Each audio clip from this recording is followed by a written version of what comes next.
morning, everybody, and welcome to this place. Hello, beautiful. These are Elizabeth and Victoria, our two daughters of royalty here. There are a lot of you here this morning, and I want to say a very special word of thanks. I want you to meet the Vargas family, and the reason I have asked them to come up during the children's time is because I want you to put your arms around them as a church. I want them to know just how deeply they're loved. But before we begin, let me ask Shelley Hemphill, our children's minister, to come and stand with you.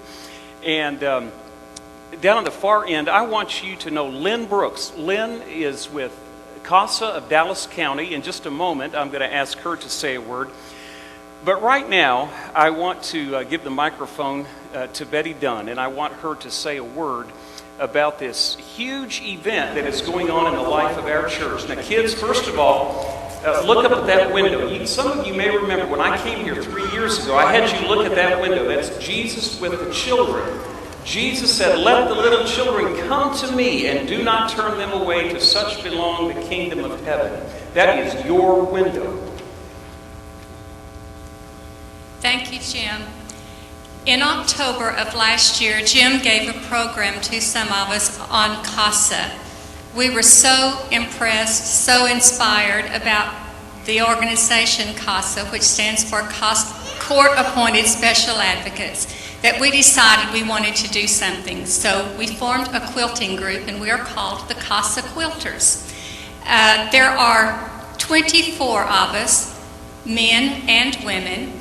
Those who can meet on the first and third Thursday of each month in the snack bar, and we quilt together.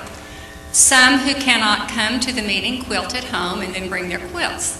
You will see this morning in the narthex a display of quilts that we're going to take to the Dallas County Casa office on March the 31st. There are 34 quilts out there. We invite any of you to join us. You don't have to sew. You don't have to quilt. You can tie fleece together. You cut the edges and tie it together for a quilt. You'll see some of those. Some are two pieces of fabric sewn together, kind of like a receiving blanket. Some are quilted. Some are crocheted. So anything you can do to make a cover that is comfort to a child, you are welcome to do so. Get in touch with Joyce Gregory or myself. When we learned that our newest members of our church have 4 precious children who are Casa children, that put a face on what we do. So we asked their parents if they would mind if we presented each one of the children with a quilt this morning. They graciously agreed for us to do that. They said, "We have no secrets about our family." I would like at this time to ask the Casa Quilters who are in the congregation to please stand, and I would like to ask you to remain standing while we present the quilts.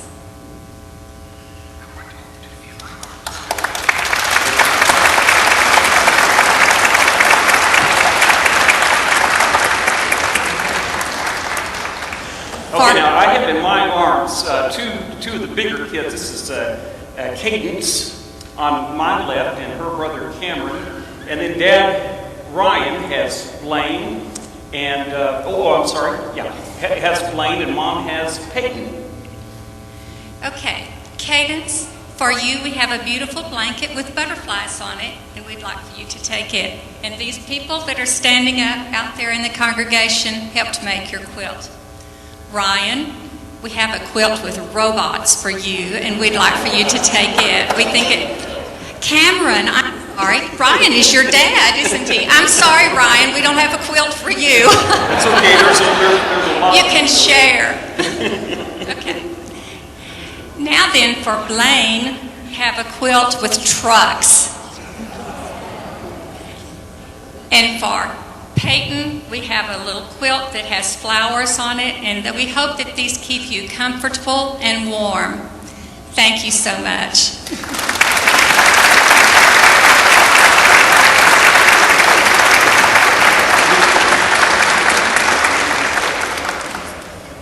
I've asked Lynn Brooks with Casa of Dallas County if she would be willing to do a 60-second promo This came as a surprise to her. And Lynn, we are so thankful that you took the time to be with us today. Well, it's my pleasure, and thank you all for inviting me. It's an absolutely beautiful church, and what a wonderful morning, and I congratulate the Vargas family. As mentioned, CASA stands for Court-Appointed Special Advocates, and we are an organization of volunteers who are appointed by judges to advocate for the best interest of children who come into the protective care of the courts because of abuse or neglect. We've been around for 30 years, and CASA was actually founded because there was a judge in Seattle who was concerned about decisions he was making for children about where they would live permanently based on limited information. So he actually appointed community volunteers to gather more information so that he could make the best decisions and place children in the best permanent homes.